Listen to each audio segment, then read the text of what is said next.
Avant de commencer l'histoire, n'oubliez pas de vous abonner à notre chaîne et d'aimer la vidéo. Je suis assise en tailleur sur le sol de mon salon, entourée de demandes d'entretien des locataires. Madame Perrier a besoin que son robinet qui fuit soit réparé avant le week-end. Les Dumont du 3e étage signalent que leur chaudière fait des bruits étranges. Monsieur Garcia demande la permission d'installer un ventilateur de plafond. Voilà comment se passe mon vendredi soir. À trier les petits problèmes des autres en sirotant un café tiède. La sonnette retentit. Je regarde ma montre. 19h15. Personne ne vient sans appeler d'abord, surtout pas un vendredi. Quand j'ouvre la porte, ma sœur Valérie se tient là, avec un sourire qui n'atteint pas ses yeux. Son manteau couleur camel coûte probablement plus cher que 3 mois de mon loyer. « Mira », dit-elle, la voix claire et cassante comme du verre brisé. « Puis-je entrer ?» Avant que je puisse répondre, elle me frôle et pénètre dans mon appartement. Ses talons de créateur claquant sur le parquet. Elle inspecte mon salon, la pile de demandes d'entretien, la tasse de café à moitié vide, le canapé avec le plaid que mamie Éléonore m'a crocheté il y a des années. « Tu as toujours été la plus dévouée, » dit-elle, mais les mots résonnent plus comme une accusation qu'un compliment. Elle tire une enveloppe de son porte-documents en cuir. « Je suis venue te livrer ceci personnellement, par courtoisie. Le papier est exceptionnellement lourd dans mes mains. Je l'ouvre et parcours le contenu, mes yeux s'arrêtant sur des chiffres qui ne peuvent absolument pas être corrects. « C'est un avis d'augmentation de loyer, dis-je. De 2 350 € à 7 000 €. Tu ne peux pas être sérieuse. J'habite ici depuis 5 ans. Juste valeur marchande, petite sœur. Les affaires sont les affaires. » Valérie ajuste sa montre, une Cartier en or étincelante qui capte la lumière. La famille a voté le week-end dernier. Nous repositionnons toutes les propriétés pour un rendement maximal. Mon esprit revient en arrière. Le week-end dernier, chez papa et maman. Tu devrais venir plus souvent aux réunions de famille, dit-elle en haussant les épaules. Les décisions importantes s'y prennent. Un souvenir remonte à la surface comme une victime de noyade. 14 proches assis autour de la table à manger de mes parents. Tous les regards avaient glissé loin du mien lorsque j'avais mentionné la résidence du Cèdre. Maman avait changé de sujet pendant que papa remplissait les verres à vin. Mes cousins avaient échangé des regards complices. Ils avaient déjà décidé. Ils savaient déjà. Mon pouls s'accélère. Ma bouche est soudainement sèche comme le désert. Mes mains tremblent légèrement tandis que je replie la vie. Quand ils l'ont laissé m'écraser en silence, ils n'avaient jamais imaginé que ce silence deviendrait mon arme. Tu ne peux pas être sérieuse. Je répète, ma voix plus ferme que je ne le ressens. Je gère cet immeuble depuis la mort de mamie Éléonore. J'ai gardé les locataires satisfaits, géré les réparations et collecté les loyers. Pour cela, la famille tenait à rémunérer, rétorque Valérie. Mais le sentiment ne paie pas de dividendes. Un vieux souvenir refait surface. Le matin de Noël, quand j'avais 12 ans. Valérie déballait un collier de perles, tandis que je recevais un pull de la collection en solde d'un magasin à prix réduit. Mes parents lui souriaient, me regardant à peine. « Ta sœur sait ce qu'elle veut dans la vie », avaient-ils expliqué plus tard. Elle veille aux intérêts de la famille. Mamie Éléonore m'avait prise à part ce même jour. « Ta sœur recherche le pouvoir », avait-elle chuchoté en me tapotant la main. « Toi, tu recherches le lien. Rappelle-toi lequel construit un héritage. » J'étudie Valérie maintenant, sa montre coûteuse, ses ongles manucurés, le logo subtil sur son porte-documents qui correspond à celui de l'entête de son cabinet d'avocat. Le timing fait soudainement tilt dans mon cerveau analytique. 3 semaines après que son cabinet a perdu l'affaire La Colline Verte. 2 mois après qu'elle a acheté cette nouvelle maison à Neuilly-sur-Seine. Une partie de moi veut la supplier, lui rappeler notre enfance partagée. Une autre partie sait que ce serait inutile. Je vais devoir examiner ceci avec mon avocat avant de répondre, dis-je, me surprenant par la fermeté de ma voix. Valérie rit, le son assez aigu pour couper. Quel avocat perdrait son temps avec ça? L'immeuble est légalement à moi. Les papiers d'organe de transfert ont été signés le mois dernier. Mon estomac se contracte. Il ne s'agit pas seulement de mon appartement, il s'agit de ma maison, de ma dignité, de mon dernier lien avec mamie Éléonore. Il s'agit de Madame Simone du 2B qui vit avec une petite retraite et fait des biscuits pour tout le monde à Noël. Il s'agit de M. Perrier, qui est ici depuis 40 ans et connaît chaque planche qui grince par son nom.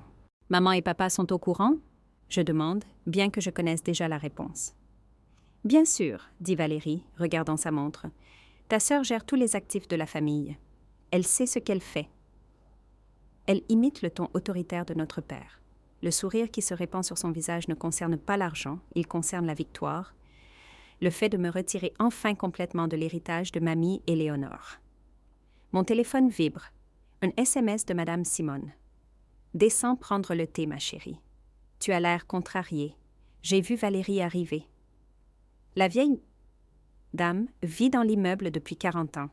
Elle était la meilleure amie de mamie Éléonore bien avant de devenir la mienne. Elle voit tout depuis sa fenêtre qui donne sur l'entrée principale. Valérie remarque le message. « Les locataires ne sont plus ton problème, dit-elle, ramassant son porte-document. Je m'occuperai des communications à partir de maintenant. Madame Simone vit ici depuis avant notre naissance, dis-je. Les clauses grand-père sont pour les sentimentaux idiots, répond Valérie. Le marché se fiche des biscuits de Noël et des loyers inférieurs à leur valeur depuis des décennies. Madame Simone apparaît à ma porte. Ses cheveux argentés soigneusement épinglés, vêtue de son gilet habituel et de chaussures confortables. Elle porte sa théière préférée sur un petit plateau. « J'ai pensé qu'un peu de camomille nous ferait du bien, dit-elle, n'attendant pas d'invitation pour entrer. À 72 ans, elle a gagné le droit d'ignorer certaines normes sociales. Le regard dédaigneux de Valérie rebondit sur la vieille dame comme la pluie sur un pare-brise. « Madame Simone ?» dit Valérie avec une politesse convenue. « Nous discutions juste de quelques affaires. »« J'ai entendu » dit Madame Simone, posant son plateau à thé. Elle redresse son dos à sa taille maximale d'1,60 m. J'ai connu ta grand-mère pendant 50 ans, Valérie. Qu'est-ce que c'est qu'Éléonore dirait de ça? Pendant un instant, le masque parfait de Valérie se fissure. Puis elle se ressaisit, lisse son manteau et se dirige vers la porte. Préavis de 30 jours, Mira. Tout est parfaitement légal. Quand la porte se referme derrière elle, Madame Simone verse du thé dans 2 tasses avec des mains stables. Certaines batailles nécessitent de la préparation, pas une confrontation immédiate, dit-elle, me tendant une tasse fumante. Éléonore a fait face à des vautours comme ça toute sa vie. Elle m'a appris à les gérer. L'arôme délicat de la camomille me calme, ralentissant mon cœur qui bat la chamade. Une pensée se forme, se cristallisant dans le brouillard du choc et de la colère. J'ai besoin de vérifier les vieux papiers de mamie, dis-je. Madame Simone sourit. J'espérais que tu dirais ça. Je fixe la boîte en carton sur le sol de mon salon, la gorge serrée par un mélange de chagrin et d'anticipation. 2 jours après la bombe de Valérie, j'ai finalement rassemblé le courage de récupérer les dossiers financiers de mamie Éléonore dans mon garde-meuble. Des mottes de poussière dansent dans le rayon de soleil traversant la pièce, tandis que je soulève le premier dossier. Les pages à l'intérieur racontent une histoire que je n'aurais jamais imaginée. Relevé bancaire, acte de propriété, impression d'email. Chaque document révèle une autre pièce du démantèlement systématique de l'héritage d'Éléonore par Valérie. Un email de Valérie à une entreprise de développement de luxe attire mon attention. Une fois que nous aurons obtenu le contrôle total de la résidence du Cèdre, nous pourrons commencer la conversion en appartement de standing. Les premières estimations suggèrent un retour sur investissement de 300% en 18 mois. Mes mains tremblent. La date de l'email? 2 semaines après les obsèques d'Éléonore. Un autre dossier contient le procès-verbal d'une réunion de fiducie familiale datant d'il y a 6 ans. Valérie avait convaincu nos parents de vendre la maison de campagne, celle qu'Éléonore avait spécifiquement mentionné vouloir me laisser un jour. Les conditions du marché favorisent une liquidation immédiate, avait argumenté Valérie. Mes parents avaient accepté sans hésitation. Pour la sécurité financière de la famille, avait dit papa lorsque j'avais remis en question la décision. La même justification résonne, document après document. Le petit héritage que mon cousin Thomas a reçu au lieu de la boutique d'antiquités qu'Éléonore lui avait promise. La propriété de vacances en Bretagne, qui a disparu dans les investissements familiaux contrôlés par Valérie. Les cotisations au fonds de retraite pour les employés de longue date de la famille qui ont été restructurés pour l'expansion de l'entreprise sous la supervision de Valérie. Madame Simone frappe doucement avant d'entrer avec un plateau de sandwich et de thé. Ses yeux s'écarquillent devant les papiers qui m'entourent. J'ai trouvé des avis d'augmentation de loyer pour tous les locataires âgés, dis-je, la voix vide. Elle cible tout le monde, pas seulement moi. Celui de M. Perrier passerait à 5 800 €, celui de Mme Daniel à 6 000 €. Ne t'inquiète pas pour moi, dit Mme Simone, posant le plateau. Qu'as-tu trouvé d'autre? Je tiens une note manuscrite de l'écriture distinctive d'Éléonore. La résidence du Cèdre doit rester dans la famille. L'héritage doit être protégé. Le papier est chaud dans mes mains, comme un message d'outre-tombe. Elle savait, je murmure, elle savait ce que Valérie essaierait de faire. Pendant que Mme Simone verse le thé, je continue à trier les dossiers. Un schéma émerge. Valérie se positionnait depuis avant la maladie d'Éléonore. Petit transfert. Révision de documents légaux. Consolidation discrète de l'autorité pendant que tout le monde regardait ailleurs. « Ta grand-mère n'était pas idiote ?» dit Mme Simone, me tendant une tasse fumante. Elle a surveillé Valérie pendant des années. La réalisation me frappe comme un coup physique. Éléonore n'était pas seulement gentille quand elle m'a demandé de l'aider avec ses dossiers financiers pendant ces derniers mois, elle me préparait. Elle m'entraînait. Les week-ends passés à examiner les coûts d'entretien de la propriété, les après-midi passés à apprendre les évaluations fiscales, elle m'armait pour ce moment. Je m'affale contre le canapé, ma vision du monde basculant sur son axe. Mes parents ne m'ont jamais vue comme l'égale de Valérie, n'est-ce pas? Le silence de Mme Simone est une réponse suffisante. Chaque réunion de famille se déroule maintenant différemment dans ma mémoire. Les dîners de Noël, où ma candidature à la faculté de droit a été rejetée, tandis que l'association de Valérie au cabinet a donné lieu à un toast. Les barbecues d'été, où ma certification en gestion immobilière a valu un hochement de tête, tandis que la plus petite victoire judiciaire de Valérie méritait du champagne. Le Thanksgiving, où j'ai annoncé ma promotion au poste de gérante d'immeuble et où maman a rapidement changé de sujet pour parler de la nouvelle Mercedes de Valérie. J'ai été tellement aveugle, je murmure. Pas aveugle, corrige Mme Simone, juste confiante. Il y a une différence. Je me redresse, triant méthodiquement les papiers en de nouvelles piles, non plus chronologiques, mais stratégiques. Preuve de malversation financière, documentation de mauvais traitement des locataires, registre de propriété et de transfert. Elle attend toujours que les gens soient vulnérables, dis-je, reconnaissant le schéma dans le timing de Valérie. Elle a frappé après la mort d'Éléonore, après le divorce de Thomas, après les frais médicaux des Perrier. Mme Simone hoche la tête. Les prédateurs ciblent les blessés. Mais être avocate ne la rend pas invincible, poursuis-je, mes pensées se cristallisant. Cela signifie juste que je dois être plus préparée. Le téléphone sonne et le nom de Valérie clignote sur l'écran. Je réponds en haut-parleur. « Tu as une semaine pour décider, » dit-elle sans préambule. « Je suis généreuse de te donner un préavis du tout. Le marché n'attendra pas. » « J'aurai besoin de plus de temps pour tout examiner, » réponds-je, la voix plus ferme que je ne le sens. « Il n'y a rien à examiner, » claque-t-elle. « La décision est prise. Maman et papa sont d'accord. » Presque au même moment, mon téléphone vibre avec un SMS de ma mère. « Ta sœur a soutenu financièrement cette famille pendant des années. Nous lui devons cela. » Après avoir mis fin à l'appel, je remarque un mémoire juridique dans l'un des dossiers, une affaire très médiatisée que le cabinet de Valérie a perdue le mois dernier. Un autre dossier contient des avis bancaires montrant des demandes de prolongation d'hypothèque sur la nouvelle maison de Valérie à Neuilly-sur-Seine. Des relevés de cartes de crédit révélant des soldes croissants.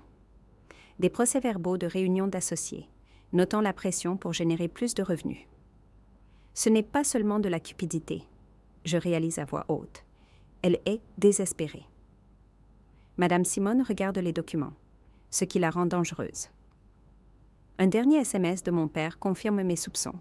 Réunion de famille dimanche prochain pour finaliser les arrangements. Sois là. Une semaine, je murmure. Elle me donne une semaine avant que la guillotine ne tombe. Mme Simone se lève soudainement. Tu as besoin de Maître Caron. Qui? L'avocat d'Éléonore, pas le cabinet familial, son avocat personnel. Mme Simone prend son téléphone. Il a pris sa retraite l'année dernière, mais il consulte toujours. Éléonore disait toujours que c'était le seul avocat en qui elle avait entièrement confiance. Pendant que Madame Simone passe l'appel, je continue d'organiser les documents. Les dossiers financiers montrent des années de transactions, des déclarations de locataires de longue date concernant des promesses qu'Éléonore a faites concernant la sécurité de leur logement. Des dossiers d'entretien que j'ai méticuleusement tenus depuis que j'ai repris la gestion. Au moment où Madame Simone revient, j'ai rempli 3 boîtes séparées de preuves organisées. Maître Caron nous verra demain matin, annonce-t-elle. Il dit qu'il s'attendait à notre appel. S'y attendait, je répète. Madame Simone pointe du doigt une enveloppe scellée que je n'ai pas encore ouverte. L'écriture sur le devant dit « Pour Mira, quand le moment sera venu ». Avec des doigts tremblants, je brise le sceau et déplie une seule feuille de papier de l'écriture d'Éléonore. Quand le moment sera venu, Maître Caron a tout ce dont tu as besoin. Rappelle-toi ce que je t'ai dit. Ta sœur recherche le pouvoir, toi, tu recherches le lien. Et le lien survivra toujours au pouvoir. Pour la première fois depuis 3 jours, je ressens quelque chose au-delà du choc et de la colère. Une certitude tranquille s'installe dans ma poitrine. Il ne s'agit plus d'émotions, dis-je, fermant le dossier. Il s'agit de faits. Madame Simone sourit, une lueur féroce dans ses yeux. Éléonore serait fière. Demain, nous rencontrerons Maître Caron. Demain, nous commencerons à riposter. Le lundi après-midi, je suis assise dans le bureau lambrissé de Maître Caron, fixant des documents étalés sur son bureau en acajou. La lumière de l'après-midi s'infiltre à travers les stores vénitiens, projetant des ombres de barreaux de prison sur des papiers qui viennent de transformer toute ma compréhension des 3 dernières années. « Répétez-le », je murmure, mes doigts traçant le sceau en relief sur ce qui semble être un acte de propriété. Caron ajuste ses lunettes à monture métallique. Son visage buriné est bienveillant, mais sérieux. Votre grande-mère vous a laissé 920 000 € dans une fiducie privée il y a 3 ans. Avec cet argent, vous avez formé la SCI La Clé de voûte avec mon aide, bien sûr. La Clé de voûte a ensuite acheté la résidence du Cèdre à la fiducie familiale. Je prends les papiers d'hypothèque, ma signature me fixant. Le souvenir remonte à la surface, vaguement. Mamie Éléonore me demandant de signer des papiers de précaution alors qu'elle était encore lucide. Je lui avais fait entièrement confiance, ne me demandant jamais pourquoi. Mais Valérie a collecté les loyers. Tout géré pendant des années, elle agit comme si elle possédait l'immeuble. Les yeux de Caron pétillent avec quelque chose entre l'amusement et la justification. Mais Wells Harrison n'a jamais pris la peine de vérifier le transfert de propriété après le décès de votre grand-mère. Elle a simplement pris le contrôle. La réalisation me submerge par vagues. Alors, tout ce temps, j'ai été la propriétaire réelle? Précisément. Votre grand-mère vous a nommée gérante de la SCI La Clé de voûte. Vous possédez légalement la résidence du Cèdre depuis 3 ans, tandis que votre sœur n'était qu'une gestionnaire immobilière non autorisée. Un rire monte de quelque part au plus profond de moi, nous surprenant tous les deux. Mamie Éléonore a tout planifié. Elle était tout à fait stratégique, dit Caron, faisant glisser une enveloppe scellée vers moi. Éléonore l'a laissée pour le moment venu. L'enveloppe contient une seule feuille de papier avec l'écriture élégante de Mamie. Ne cherche pas son approbation. Construis ton propre terrain. Mon cœur bat contre mes côtes, tandis que la compréhension se cristallise. Ce n'est pas seulement des munitions, c'est une fondation. Valérie a prévu une réunion de famille pour dimanche soir, dis-je, ramassant les documents. Elle prévoit d'expulser des locataires pour des retards de loyer. Caron vérifie sa montre. Alors, je crois que nous avons une réunion à laquelle assister. La semaine a été consacrée à la préparation de la confrontation. Avec le bon soutien, je protégerai l'héritage de ma grand-mère et maintenant le mien. Le dimanche, la salle à manger de la maison de style haussmannien de mes parents est suffocante. 14 proches sont assis autour de la table brillante qui a été témoin de décennies d'annonces familiales, de célébrations et de trahisons. Les verres en cristal captent la lumière du lustre, tandis que les plats de service en argent prisés de maman brillent sur le buffet. Valérie se tient à la tête de la table, des documents légaux disposés devant elle comme des armes. Son blazer couleur camel correspond à son attitude professionnelle alors qu'elle s'adresse à la famille attentive. Maman et papa sont assis à sa droite. acquiesçant à tout ce que dit leur enfant prodige. Comme je l'expliquais, poursuit Valérie, la locataire 3B, Madame Perrier, a encore 3 jours de retard sur son loyer. J'ai préparé un avis d'expulsion. Elle brandit le document comme un trophée. Les affaires sont les affaires. Madame Simone est assise à côté de moi, une invitée que j'ai insisté pour amener. Sa présence met mes parents mal à l'aise. Ils savent qu'elle voit à travers leur façade polie la pourriture qui se cache en dessous. J'ai examiné les dossiers financiers de la résidence du Cèdre, ajoute Valérie. Nous perdons de l'argent en entretien pour ces unités désuètes. Une fois que nous aurons viré les locataires problématiques, nous pourrons commencer les rénovations pour attirer une clientèle plus fiable. Ma mère hoche la tête avec sympathie. Oh, ça doit être difficile de prendre ces décisions difficiles, chérie. Pendant des années, je me serais recroquevillée sur ma chaise, avalant les objections comme des pilules amères. Mais quelque chose a changé en moi, la connaissance remplaçant l'incertitude, la force déplaçant la peur. En fait, dis-je, ma voix plus claire que prévu. J'ai examiné les dossiers avec mon avocat. La pièce devient silencieuse. Le sourire de Valérie se fige sur son visage. Quel avocat? La sonnette sonne, timing parfait, orchestré par le SMS de Madame Simone envoyé sous la table. Mon père fronce les sourcils, s'excusant pour répondre. Quand il revient, Maître Caron le suit, un porte-document en cuir glissé sous le bras. La reconnaissance traverse les yeux de ma mère. Elle sait exactement qui il est. « Voici Maître Caron », annonçai-je. Conseil juridique de la SCI, la clé de voûte. Le sourire de Valérie disparaît complètement. Que se passe-t-il, Mira? Karen pose son porte-document sur la table en extrayant des documents avec une précision méthodique. Je représente Mademoiselle Wells en sa qualité de propriétaire et gérante de la SCI, la clé de voûte, qui a acheté la résidence du Cèdre il y a 3 ans à la fiducie familiale. La pièce éclate en murmures confus. Le visage de mon père rougit tandis que celui de ma mère pâlit à la couleur de sa porcelaine fine. « C'est impossible, » balbutie Valérie, ses mains manucurées agrippant le bord de la table. Je saurais si l'immeuble avait été vendu. Caron fait glisser l'acte de propriété sur le bois poli. Tout a été exécuté légalement.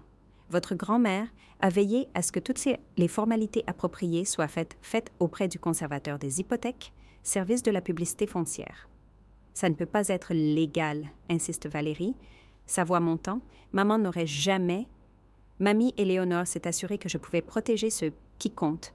Je l'interrompis, rencontrant directement le regard de Valérie. L'immeuble, les locataires, son héritage. Ma cousine Rachel étudie les documents, son expérience en comptabilité lui permettant de saisir rapidement la situation. Ces documents semblent légitimes. Mira est propriétaire de la résidence du Cèdre via une SCI.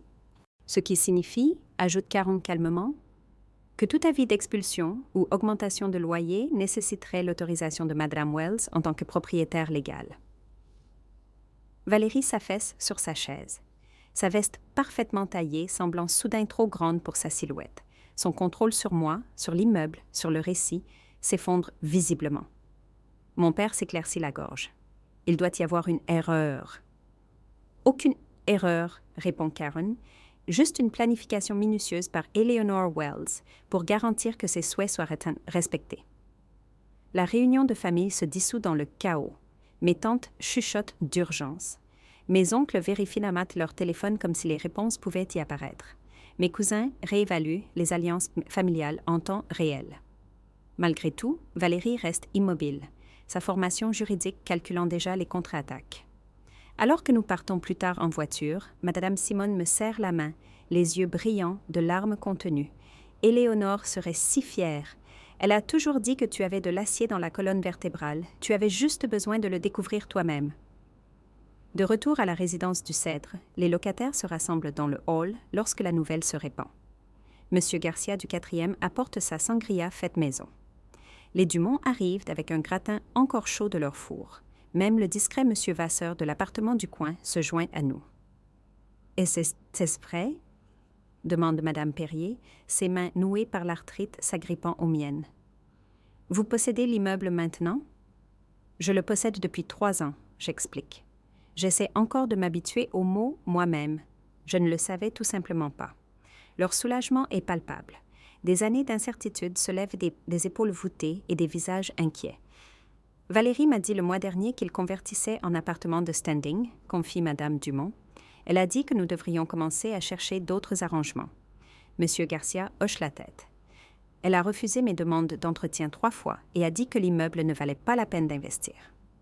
Un par un, ils partagent des histoires de négligence calculée de Valérie. Son intimidation subtile. Son attitude méprisante envers leurs préoccupations. Chaque révélation renforce ma détermination. Caron observe tranquillement depuis les coulisses, sirotant la sangria de M. Garcia. Lorsque le rassemblement commence à se disperser, il m'approche. « Ce n'est que le début, dit-il. Éléonore vous a laissé plus que vous ne le savez. » Je regarde mes voisins retourner dans leurs appartements. Pas seulement des locataires, mais une communauté que mamie Éléonore a passé des décennies à construire. Pour la première fois, je comprends que qu'elle voulait dire par le lien étant plus précieux que le pouvoir. Mais alors que la satisfaction s'installe en moi, une pensée lancinante émerge. Valérie ne se rendra pas sans combattre. Elle calcule son prochain mouvement en ce moment même, probablement au téléphone avec ses collègues du cabinet d'avocats. Dois-je tout pousser maintenant, profitant de cette vague de victoire, ou dois-je me préparer à l'inévitable contre-attaque? Madame Simone semble lire mes pensées. « Ne te précipite pas, conseille-t-elle. Éléonore m'a appris que les meilleures victoires viennent de la patience. Ce soir n'était que le coup d'ouverture. » J'acquiesce, comprenant parfaitement. Ce qui s'est passé ce soir n'était pas une fin, c'était un commencement. Je suis assise au bureau en acajou antique de Caron, entourée de piles de documents méticuleusement organisés. 3 jours se sont écoulés depuis que j'ai révélé ma propriété de la résidence du Cèdre, observant le choc transformer les traits habituellement composés de Valérie. Le souvenir apporte un éclair de satisfaction. Mais je l'écarte. Cette victoire momentanée ne signifie rien si je ne peux pas garantir une protection permanente à mes locataires. Nous devons analyser chaque défi légal potentiel que Valérie pourrait monter, dit Caron, me faisant glisser un autre dossier. Votre sœur n'est pas seulement une avocate, c'est une penseuse stratégique qui n'acceptera pas facilement la défaite. Mes doigts tracent le cachet en relief de la SCI sur les documents de constitution de la clé de voûte. Je m'attends à ressentir plus de triomphe, j'admets, mais tout ce à quoi je peux penser, c'est ce qui vient ensuite. Les sourcils gris de Caron se lèvent légèrement.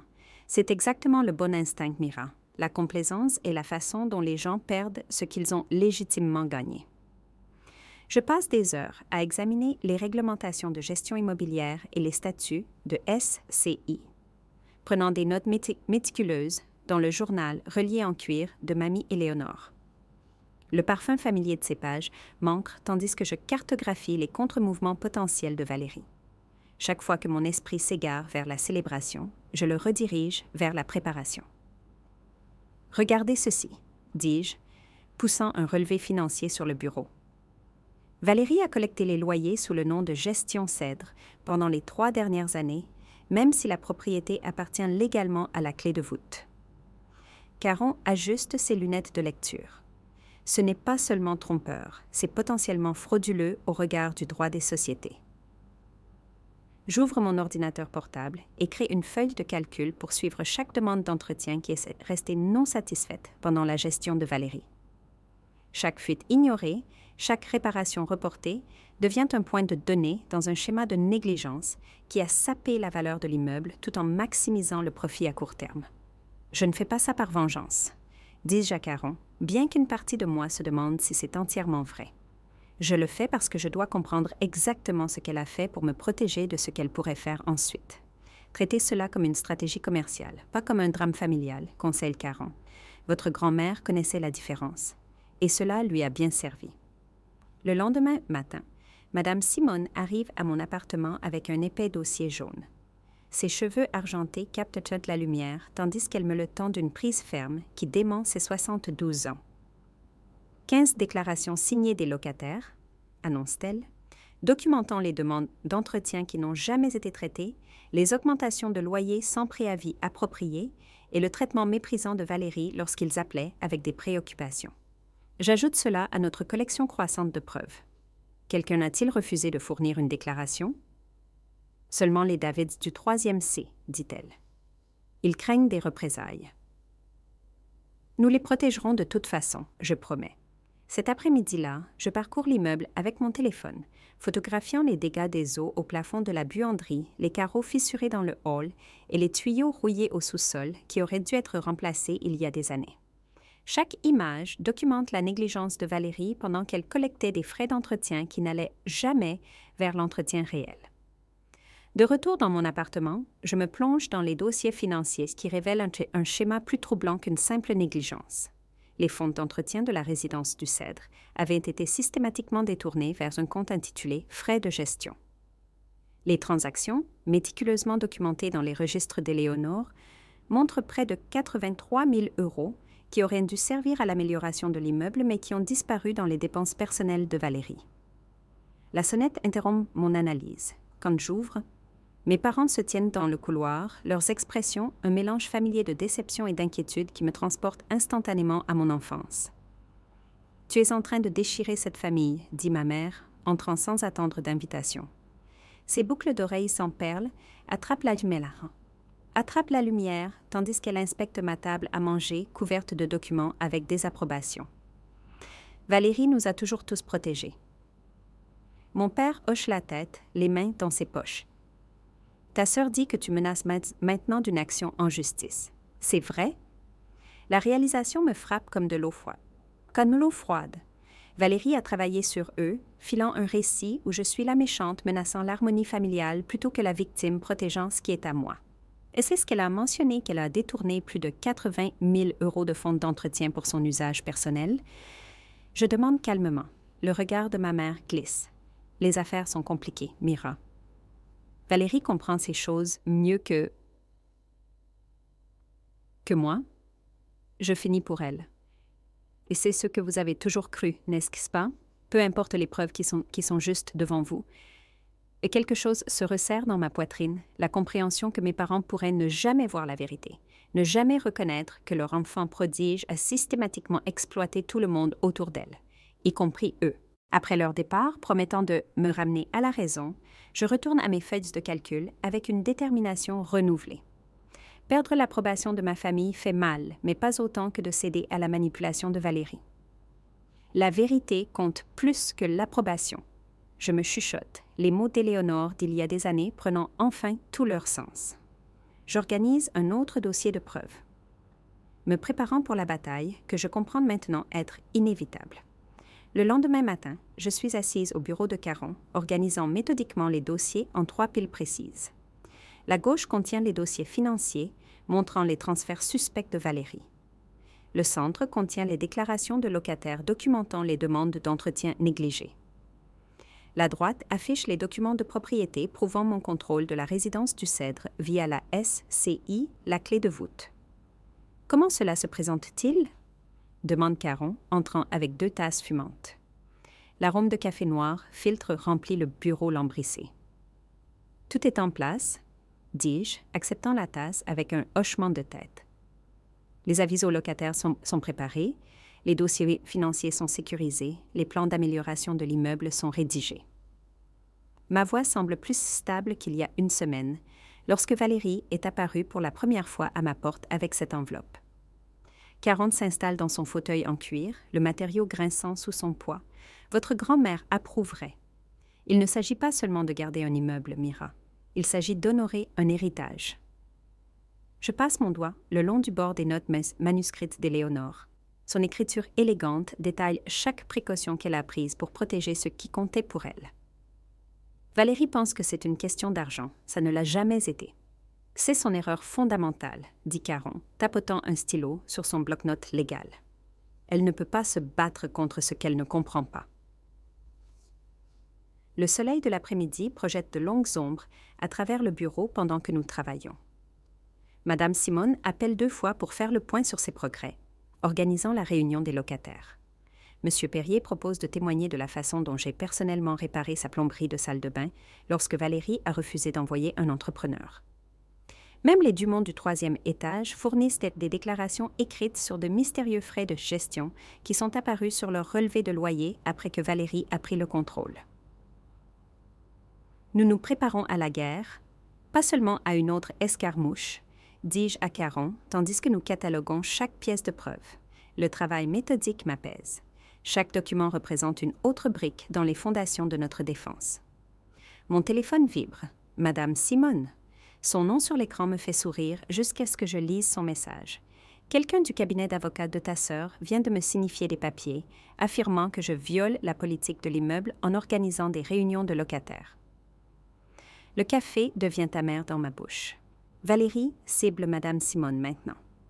Caron lit le message par-dessus mon épaule, ses sourcils se rejoignant. Une tactique d'intimidation classique. Cibler le système de soutien pour isoler l'adversaire principal. Mes mains se serrent en un poing. Je devrais confronter Valérie maintenant. Ça dépasse les bornes. C'est exactement ce qu'elle veut, avertit Caron. Toute confrontation prématurée lui donne des informations sur votre stratégie. Patience. Je fais les 100 pas dans son bureau, mes bottes cognant contre le parquet. Madame Simone a 72 ans. Elle ne devrait pas avoir à faire face à du harcèlement juridique. Le téléphone sonne à nouveau. Madame Simone, cette fois. Je réponds immédiatement. « Ne t'inquiète pas pour ces papiers, ma chérie, dit-elle avant que je puisse parler. Sa voix porte la sagesse calme de quelqu'un qui a traversé de nombreuses tempêtes. Éléonore a fait face à pire de la part de promoteurs essayant de la racheter dans les années 80. Mais tu ne devrais pas avoir à... Elle veut que tu réagisses émotionnellement, interrompt Madame Simone. Ne lui donne pas cette satisfaction. J'ai survécu à pire qu'une lettre fortement formulée d'un cabinet d'avocats. Je ferme les yeux, prenant une profonde inspiration. De quoi as-tu besoin de moi? Rien pour l'instant. Tiens-toi juste au plan. Éléonore savait que ce jour viendrait. Elle t'y a préparé. Après avoir raccroché, je me tourne et vois Caron me regarder avec une certaine approbation dans ses yeux. Votre sœur commet une erreur critique, dit-il. Elle pense qu'il s'agit de propriété. Vous comprenez qu'il s'agit de personnes. Nous passons le reste de l'après-midi à adapter notre stratégie. Si Valérie est prête à cibler Madame Simone, elle pourrait s'en prendre à d'autres locataires vulnérables. Nous élaborons des mesures de protection pour tout le monde dans l'immeuble, en particulier les personnes âgées et celles à revenus fixes. Lorsque les lampadaires clignotent à l'extérieur de la fenêtre de Caron, nous nous arrêtons enfin. Mon dos me fait mal à force d'être penché sur les documents pendant des heures. Mes yeux me brûlent à force de lire des petits caractères. Mais pour la première fois depuis le début, je me sens vraiment préparée. Nous avons tout ce dont nous avons besoin, dit Caron, fermant le dernier dossier. Il est temps de prendre le contrôle. Je ramasse mon manteau, soudain consciente à quel point les choses ont changé en quelques jours seulement. La femme qui tremblait lorsque Valérie lui a tendu cette enveloppe me semble être une étrangère maintenant. Il ne s'agit plus seulement de moi, dis-je, plus pour moi-même que pour Caron. Ça ne l'a jamais été. Madame Simone m'attend sur son perron à mon arrivée à la maison. Ses cheveux argentés brillent sous la lumière du porche. Ses mains bercent sa théière préférée. Éléonore savait que ce jour viendrait, dit-elle alors que je monte les marches. Tu es prête. La certitude calme dans sa voix m'envahit. Le poids de la préparation de mamie Éléonore, les conseils stratégiques de Caron et le soutien inébranlable de Madame Simone me stabilisent comme une roche sous mes pieds.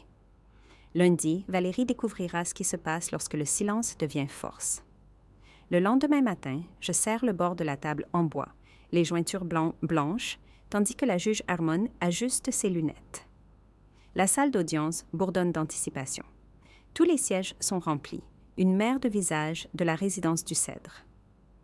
Madame Perrier avec sa canne, les Dumont se tenant la main au 3e rang, Monsieur Garcia avec son visage buriné fixé dans la détermination.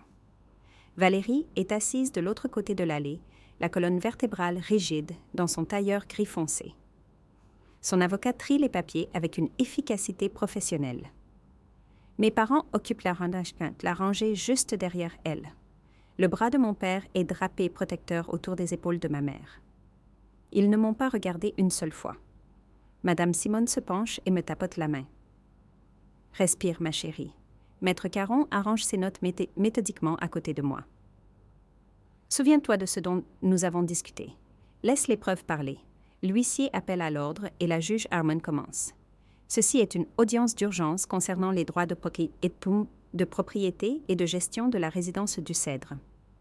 Je comprends qu'il y a des questions urgentes en jeu. L'avocat de Valérie se lève, maître Preston du département de litige de son cabinet. Sa voix remplit la salle d'audience, mesurée et autoritaire. Votre honneur, nous soutenons que la SCI, la clé de voûte, a été formée dans des circonstances douteuses. Madame Eleanor Wells avait 82 ans et souffrait d'une santé déclinante lorsque ces documents ont été exécutés. Nous avons des dossiers médicaux indiquant qu'elle prenait des médicaments sur ordonnance qui pourraient altérer le jugement. Il présente des documents à la Cour avec panache.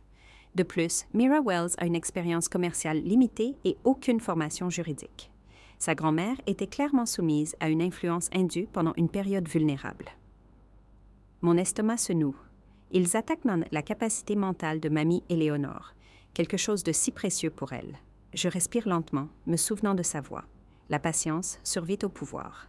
Preston poursuit. La famille Wells a géré ses propriétés pendant des décennies. Valerie Wells Harrison possède l'expertise professionnelle pour maximiser les rendements pour toutes les parties concernées. Mon père hoche la tête avec emphase derrière Valérie. Ma mère tamponne ses yeux avec un mouchoir. Les dossiers financiers indiquent que Mme Wells Harrison a augmenté les valeurs immobilières de 23 % grâce à une gestion professionnelle. Cette réclamation de dernière minute de Mira Wells menace la sécurité financière de toute la famille. La juge Harmon se tourne vers Caron.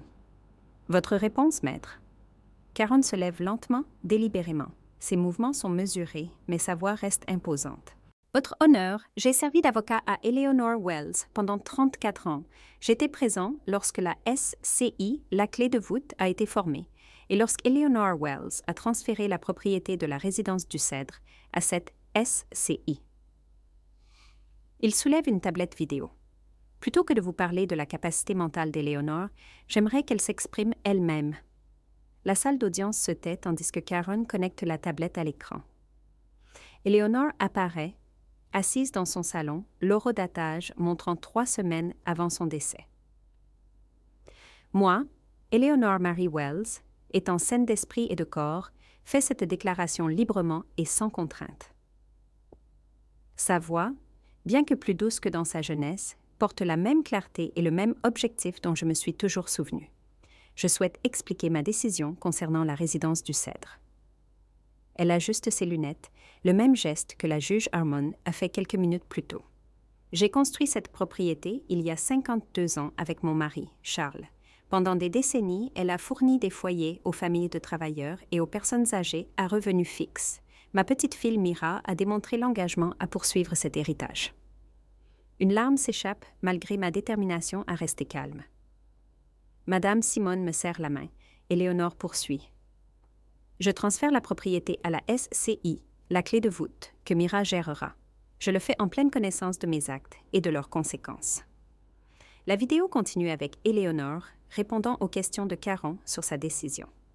Ses réponses sont lucides et détaillées. Quand cela se termine, la salle d'audience reste silencieuse. Caron produit un classeur épais. Nous avons des documents d'évaluation médicale d'Éléonore Wells montrant que ses fonctions cognitives sont restées excellentes jusqu'à son décès. Son médecin, le docteur Moreau, est présent pour témoigner si nécessaire. Il passe à une autre pièce. Nous avons également des dossiers complets de gestion de l'immeuble sous Valerie Wells Harrison pour les 3 dernières années.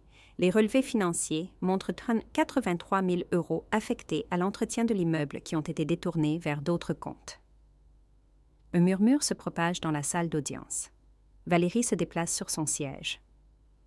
Ces documents, poursuit Caron, faisant glisser un autre dossier vers la juge, montrent des réparations critiques reportées à plusieurs reprises, malgré les plaintes des locataires. Madame Ruth Simone a recueilli des déclarations de 17 locataires concernant la détérioration des conditions sous la gestion de Madame Wells Harrison.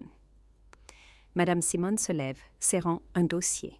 À 72 ans, elle se tient debout avec une force surprenante. Votre honneur, j'ai vécu à la résidence du Cèdre pendant 40 ans. J'ai connu Éléonore Wells à la fois comme propriétaire et amie. Elle a fait confiance à Mira pour préserver des logements abordables pour les familles et les personnes âgées. Sous la gestion de Valérie, notre chauffage est tombé en panne 2 fois l'hiver dernier. 3 locataires âgés ont développé des infections respiratoires. Valérie chuchote de toute urgence à Preston, qui semble de plus en plus mal à l'aise. La juge Harmon examine les documents, son expression illisible. J'aimerais entendre directement Mademoiselle Wells. Mon pouls s'accélère alors que je me lève. La marche vers la barre des témoins semble interminable. Après avoir prêté serment, la juge demande « Pourquoi croyez-vous que vous devriez conserver le contrôle de la résidence du Cèdre ?» Je regarde Valérie, puis mes parents, avant de me tourner vers la juge. « Je n'essaye de punir personne, votre honneur. J'essaie de protéger ce que ma grand-mère a construit. La résidence du Cèdre n'est pas seulement un actif à maximiser, c'est une communauté où les gens vivent depuis des décennies. Madame Wells Harrison affirme que vous manquez de sens des affaires pour gérer efficacement une telle propriété, note la juge. Je la gère depuis 5 ans, votre honneur. D'abord en aidant ma grand-mère, puis en gérant les opérations quotidiennes pendant que Valérie s'occupait des questions financières. Les locataires me connaissent. Je sais quel radiateur fait du bruit en hiver et quel porte-colle pendant l'humidité estivale. L'interrogatoire se poursuit pendant près d'1 heure. Preston me contre-interroge sur les questions financières, essayant d'exposer des lacunes dans mes connaissances. Mes mamies Eleanor et Karen m'ont bien préparé. Pour chaque question, j'ai des dossiers, des chiffres et des plans prêts. Lorsque le témoignage se termine, la juge Harmon appelle les plaidoiries finales. Preston insiste sur les qualifications professionnelles de Valérie et les intérêts financiers de longue date de la famille. Karen rétorque avec les intentions claires d'Éléonore et la documentation de la mauvaise gestion. La salle d'audience se tait tandis que la juge Harmon examine ses notes.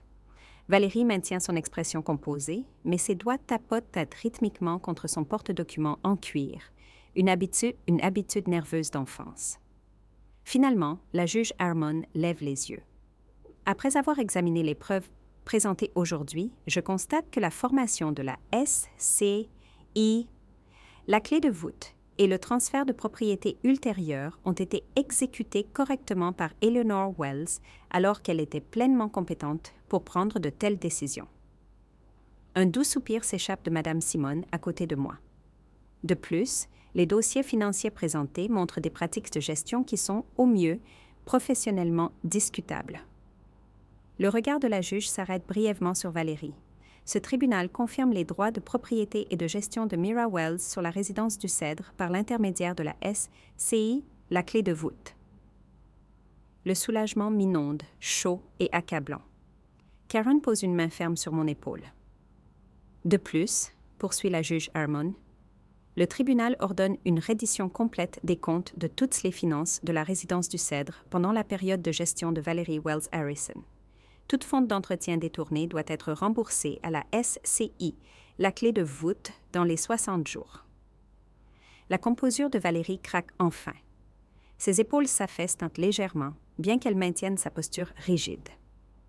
Toute ingérence supplémentaire dans les opérations de la SCI, la clé de voûte, entraînera des sanctions supplémentaires, conclut la juge Harmon.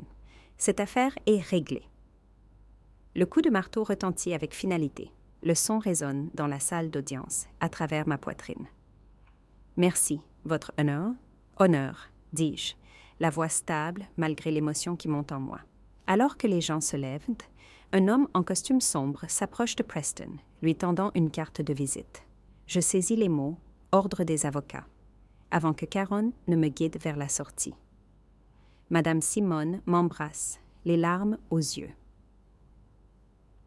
Elle veille sur toi, ma chérie. Éléonore serait si fière. Les locataires nous entourent, offrant des félicitations. Monsieur Garcia me serre la main avec enthousiasme. Madame Perrier frappe le sol avec sa canne en signe d'approbation. Toutes ces années de documentation ont porté leurs fruits, dit Karen, la satisfaction évidente dans sa voix. Éléonore savait exactement ce qu'elle faisait. Je me tourne pour voir mes parents debout maladroitement à la périphérie de la célébration. L'expression de ma mère vacille entre confusion et consternation. Mon père fixe le sol. Derrière eux, Valérie s'entretient avec Preston, son visage soigneusement vide malgré la défaite. Pendant un instant, j'envisage de les approcher avec des mots de réconciliation. Au lieu de cela, je me tourne vers la communauté, rassemblée autour de moi, les personnes qui m'ont fait confiance, m'ont soutenu, ont cru en moi, quand ma propre famille ne l'a pas fait. Il ne s'agissait jamais de vengeance, dis-je doucement à Madame Simone.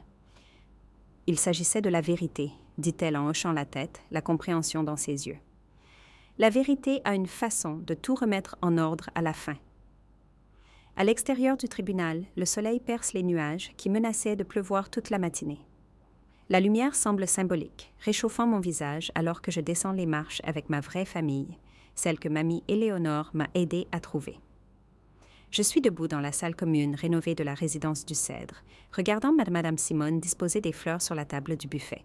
La lumière du matin passe à travers de nouvelles fenêtres, à faible consommation d'énergie, mettant en valeur les murs fraîchement peints dans un grès chaleureux. 6 mois après la victoire au tribunal, et parfois je me réveille encore en m'attendant à ce que tout ne soit qu'un rêve. « Mira, où veux-tu le bol de punch ?» demande Madame Simone, maintenant officiellement notre agente de liaison résidente. Ses cheveux argentés attrapent la lumière alors qu'elle se tourne. « À côté des biscuits », je réponds, ajustant la plaque commémorative que nous dévoilons aujourd'hui. Mes doigts tracent les mots gravés. Salle commune Eleanor Wells, où les voisins deviennent une famille.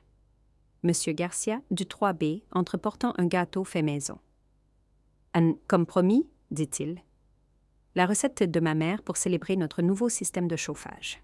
Mon téléphone vibre avec un message de Maître Caron, maintenant conseiller juridique permanent de la SCI, la clé de voûte. La Cour a refusé l'appel final de Valérie. Félicitations, ce chapitre est officiellement clos. Un poids se soulève de mes épaules. Le cabinet d'avocats de Valérie l'a mise en congé après que le procès a révélé ses manipulations financières. La dernière fois que j'ai entendu parler, elle avait pris un poste dans un plus petit cabinet de l'autre côté de la ville. Le téléphone sonne à nouveau, mes parents. Après des mois de conversations gênantes, ils ont lentement commencé à reconnaître ce qui s'était passé. « Nous sommes en retard », dit ma mère, sa voix portant cette nouvelle hésitation. « Ton père voulait apporter ces albums photos que tu as demandés. » Alors que je raccroche, Madame Simone apparaît à mon coude. « Tu n'as jamais voulu te battre, » observe-t-elle doucement. « Tu voulais juste les quitter. » Je n'ai jamais pensé que je gagnerais, j'admets, redressant des brochures pour notre programme d'aide aux locataires. Elle me serre la main. Éléonore savait que tu le ferais. C'est pourquoi elle t'a laissé tout ce dont tu avais besoin. J'acquiesce, me souvenant des mots chuchotés de mamie il y a des années. Ta sœur recherche le pouvoir. Toi, tu recherches le lien. Rappelle-toi lequel construit un héritage. Le soleil du matin se déplace, illuminant la salle commune 6 mois plus tard. Je me tiens avec assurance devant l'équipe d'entrepreneurs, examinant les plans de rénovation de l'aile Est. Ma posture est droite, ma voix stable alors que je remets en question un changement de matériaux proposé. Les spécifications exigent un revêtement de sol de qualité commerciale dans les couloirs, dis-je, pointant les plans. Cette alternative ne résistera pas au trafic quotidien. L'entrepreneur principal, qui adressait initialement ses commentaires à mon assistant masculin, me regarde maintenant directement dans les yeux. « Vous avez raison, Madame Wells. Oh, nous allons nous en tenir au plan initial. » Plus tard dans la matinée, j'ai pris mon café sur le balcon de mon nouvel appartement, la suite du gestionnaire d'immeuble où vivait autrefois mamie Éléonore.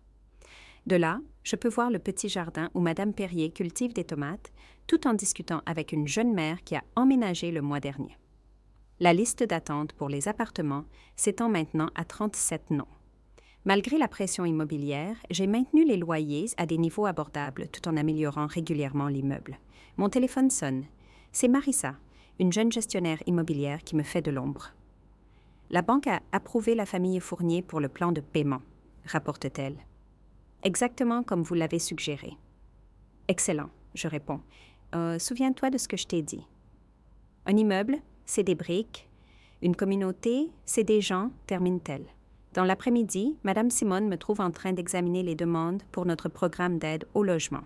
« Vous ne faites pas que maintenir un immeuble, dit-elle, s'installant sur la chaise en face de mon bureau. Vous construisez un foyer. Éléonore serait fière. » Par ma fenêtre, j'aperçois la voiture de Valérie s'arrêter au bord du trottoir. Ses vêtements de créateur ont été remplacés par quelque chose de plus sobre, sa posture moins autoritaire. Nos yeux se rencontrent brièvement avant qu'elle ne continue dans la rue. Peut-être qu'il y a une leçon apprise dans ce regard. Les saisons passent, nous amenant à un an après la victoire au tribunal.